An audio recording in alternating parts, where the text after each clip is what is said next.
Boa tarde a todos. Estamos aqui mais uma vez reunidos em nome do MAP, nosso movimento de amor ao próximo, para mais um evangelho em que convidamos a todos a refletirem, junto comigo e com a Miriam, que estamos aqui nessa gravação, e esperamos que tudo corra bem. Vamos fazer a nossa oração de início.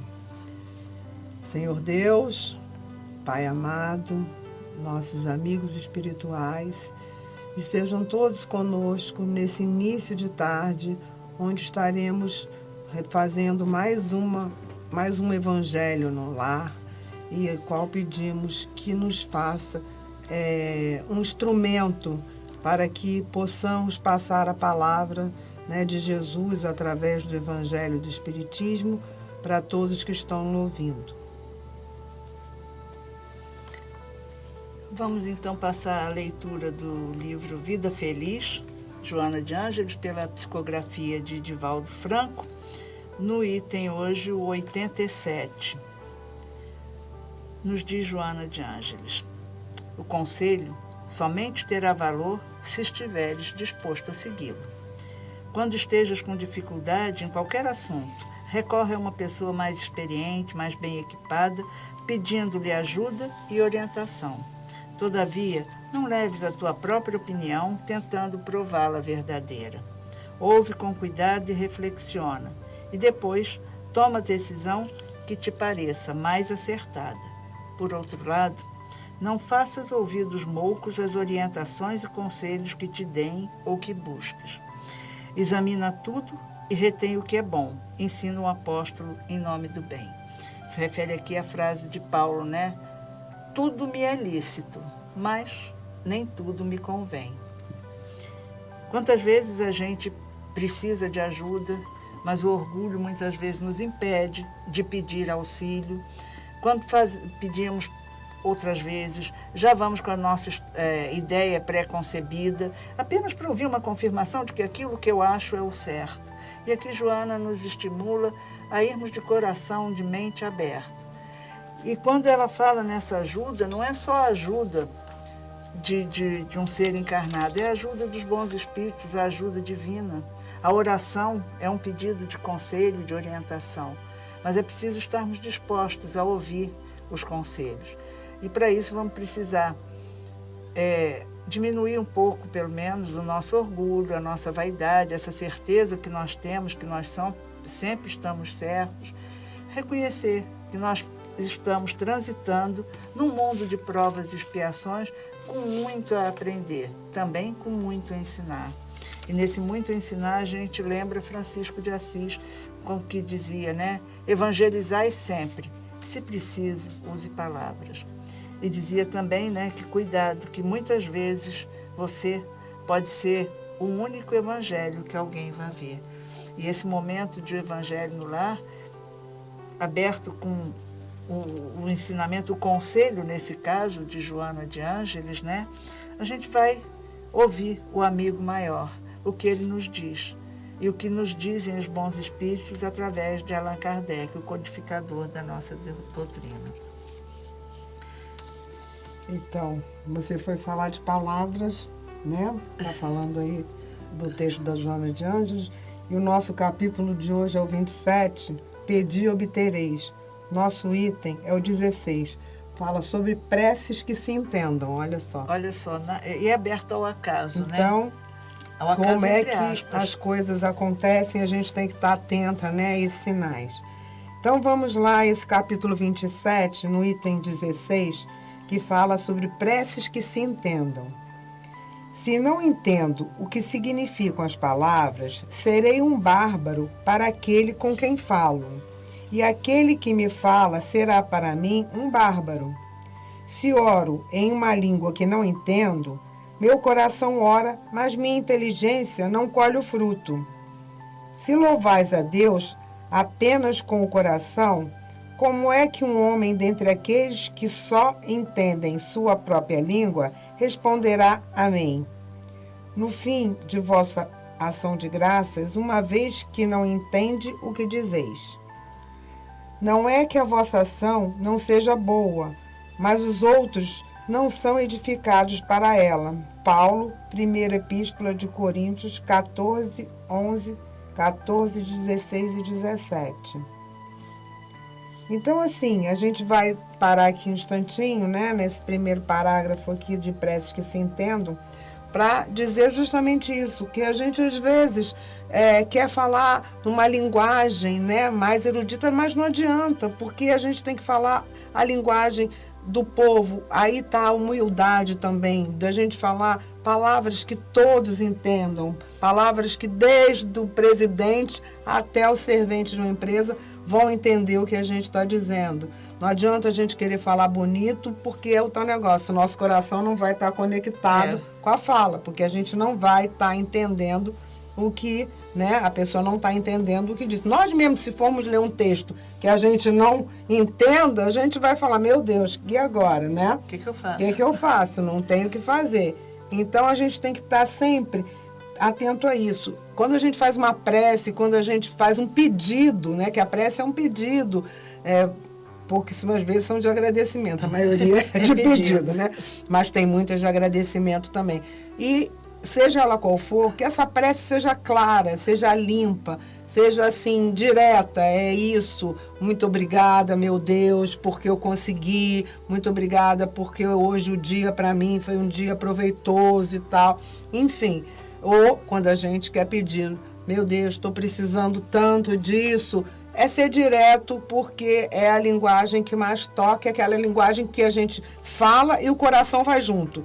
Porque quando vai só a palavra, não tem aquele sentimento, ela não tem a mesma força, né, Miriam? É verdade. A gente às vezes quer muito... Deus entende o nosso silêncio. Até tem o salmo que Jesus diz, né? Ao orar, diz, entre no silêncio do teu quarto interior. É pedir, é o agradecer de alma, de coração. E não precisa, Deus não precisa das nossas palavras. Porque Jesus também diz que Ele ouve o nosso silêncio. Pai que está no céu, ouve o teu silêncio. E como o silêncio fala, né? É um convite à simplicidade. Porque no silêncio nós temos o nosso pensamento, né? E no nosso pensamento tem as palavras também. A gente não pensa sem palavra, né? A gente associa o pensamento à palavra. Então, que ela seja simples para ir bem conectada com o nosso sentimento. Eu acho que, né? Esse é o melhor de todos. Podemos continuar? Então, vamos agora para o item 17. O valor da prece falada está ligado à compreensão que as palavras tenham para quem as ouve, porque é impossível ligar um pensamento àquilo que não se compreende e não se pode sentir com o coração. Para a grande maioria, as preces numa língua que não se entenda, são simplesmente uma série de palavras que não dizem nada ao espírito. Para que a prece toque o coração, é preciso que cada palavra transmita uma ideia, e se não é compreendida, não pode se transmitir ideia nenhuma. Pode ser repetida como uma simples fórmula que tem mais ou menos virtudes, conforme o número de vezes que é repetida. Muitos oram por dever, alguns até mesmo por hábito, pelo que se julgam quites, quando disseram uma prece um certo número de vezes predeterminado e nesta ou naquela ordem. Deus vê no íntimo dos corações, lê o pensamento e percebe a sinceridade, e é rebaixá-lo acreditar que ele seja mais sensível à maneira de orar do que a essência da prece. Veja nesta obra capítulo 28, 2. Então, é o que a gente estava dizendo agora mesmo, que tem que estar conectada com o coração, né? Porque se não tiver, ela não vai com a mesma força, né? É a mesma coisa de ficar repetindo aquelas orações que a gente tem já prontas e a gente não está nem pensando nela, a gente está repetindo mecanicamente, mas está pensando numa outra coisa. Vou rezar isso hoje 20 vezes porque é a minha penitência de hoje, né? Então, aí hoje eu vou ficar aqui. Depois que eu rezar, né, 20 orações, não vou dizer nem qual oração, qualquer uma, eu vou estar bem por tudo que eu fiz de errado então, no reza dia. O salmo tal. E vai estar tudo o bem. Salmo, não é ler o salmo. Então você está ali, mas está pensando que você tem que sair daqui a pouco, que você vai para o teatro, vai para o cinema, vai para uma festa, enfim. Então, essa conexão de palavra simples com o coração é a prece que mais, né? E Jesus nos fala disso, né? Quando ele dá o exemplo para os apóstolos do publicano e o fariseu. Que um chega na sinagoga rezando, Senhor, eu isso, eu aquilo outro. E o outro está lá, quieto no seu canto, dizendo, Senhor, eu não sou digno de me dirigir a Ti. Não é com essas palavras que está no Evangelho, mas é esse o ensinamento de Jesus. Né? E o silêncio de conexão, e a gente vê no espiritismo, no meio espírita, a gente pede alguém para fazer a prece, ninguém quer fazer a prece. Muitas vezes, a maioria das vezes, eu não sei falar.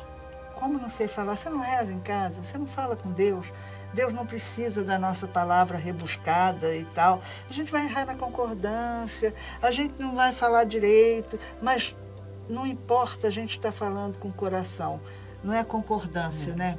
A gente se programa para fazer uma oração, depois sai tudo diferente. E a gente, às vezes, empaca e quer falar e não vem a palavra. Mas o importante é a gente estar com o sentimento, né? E isso já vai chegar direto a quem tem que chegar, né? Então, a gente vai dar uma continuidadezinha aqui, já que a gente está falando de prece, num pedacinho só, da prece pelos mortos e pelos espíritos sofredores. Número 18. Os espíritos sofredores clamam por preces, e elas lhes são proveitosas, porque ao ver que são lembrados, sentem-se mais reconfortados e menos infelizes. Além disso, a prece tem para eles uma ação mais direta, reanima sua coragem, estimula neles o desejo de elevar-se pelo arrependimento, pela reparação e pode desviá-los do pensamento do mal. É nesse sentido que ela pode aliviar e abreviar-lhes os sofrimentos. Aí a gente fala do céu e inferno, segunda parte dos exemplos, né? Então a gente está falando aqui que muita gente não sabe se a gente faz prece, que se vai aproximar, não vai fazer mal, porque eu vou ficar, né? Não, porque eu não deixo a pessoa ir, a pessoa está querendo se libertar. Não, às vezes a pessoa está precisando, porque depende do lugar que a pessoa esteja, ela precisa, sim, isso vai como um reconforto, um conforto para a pessoa, né? Ela vê, como eles dizem aqui, que ela foi lembrada, que ela é amada e que as pessoas torcem para que ela evolua, para que ela saia daquele lugar que ela está, que ela consiga admitir os erros, porque quando a gente está num lugar não tão bom, é porque a gente não fez tanta coisa boa aqui, né? Como a gente está aqui, né? E como a gente também chega lá e não reconhece isso, né? A gente acha que não, que a gente foi ótimo, que aquilo é uma injustiça, a gente está, né, normalmente naquele lugar. E a gente sabe que não é, a gente sabe que a gente não cumpriu o que a gente determinou, né, para a nossa vida. Então, a gente deve fazer, sim, essa prece, né, para as pessoas desencarnadas, com o sentido de que elas sejam ajudadas porque estão sentindo aquela oração, vão receber os fluidos que a gente está emanando para ela, né, Miriam? Que vem do sentimento, né? Porque a gente desencarna, só deixa o corpo. Porque quem sente, encarnado ou desencarnado, encarnado a gente chama de alma, desencarnado a gente chama de espírito. Mas é esse espírito, é aí que está o sentimento, né? E ser lembrado por alguém que a gente ama, que a gente amou, com quem a gente conviveu, é sempre bom.